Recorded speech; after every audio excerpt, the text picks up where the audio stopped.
People are like this only, people can be trusted, love always ends in pain, ये negative observation है। अगर आपने किसी argument वाली सिचुएशन को फेस किया या ऑब्जर्व किया तो आपने साइलेंटली क्या कैच किया? अगर आपने एक ब्रेकअप वाली सिचुएशन को फेस किया specially with a romantic partner, तो आपने साइलेंटली क्या कैच किया? If you're a good observer, you have no idea how much powerful you are. Why? Because those things are red flags for you. Those things are discomfort for you.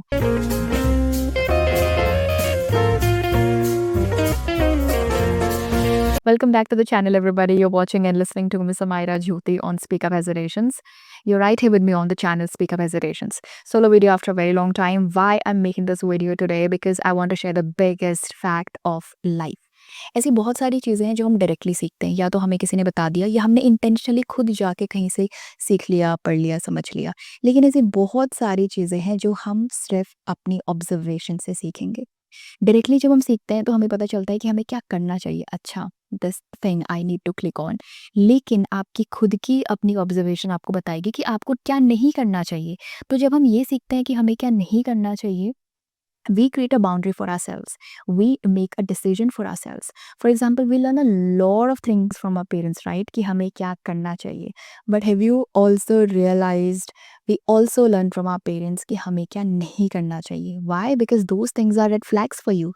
Those things are discomfort for you. इसके अलावा silent observation हमारा खुद का character भी build करती है. If you are a good observer, you have no idea how much powerful you are.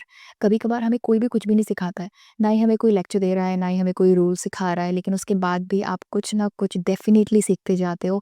How is this happening? It's because of your own power of observation. अगर आपने किसी argument वाली सिचुएशन को face किया या observe किया तो आपने साइलेंटली क्या कैच किया? अगर आपने एक ब्रेकअप वाली सिचुएशन को फेस किया specially with a romantic partner, तो आपने साइलेंटली क्या कैच किया? वैसे आप अपनी साइलेंट ऑब्जर्वेशन से जो भी सीखते हो वो आप बनते जाते हो। आपकी सारी ऑब्जर्वेशन या आपके ऑब्जर्व करने का जो पैटर्न है वो आपके कोर में भी ऐड होता है, वो आपके नेचर में भी ऐड होता है, वो आपके कैरेक्टर में भी ऐड होता रहता है। जब आपने किसी को फेलियर ओवरकम करते हुए देखा तो क्या आपने रेजिलियंस सीखा? रेजिलियंस का मतलब है गिव अप ना करके बाउंस बैक करना। जब आपने किसी को काइंडनेस परफॉर्म करते हुए देखा तो क्या आपके अंदर की काइंडनेस का स्विच ऑन हुआ? ये सारी बेसिक बेसिक ऑब्जर्वेशंस बिल्ड करती हैं ट्रू कोर ऑफ यू। वैसे आई बिलीव सबसे ज़्यादा टफ तब होगा जब आप खुद इमोशनली हर्ट हो, इमोशनली ओवरवेल्म्ड हो। ऐसे सिचुएशन में हमारा खुद का ऑब्जर्व करने का जो पैटर्न होता है वो नेचुरली नेगेटिव हो जाता है।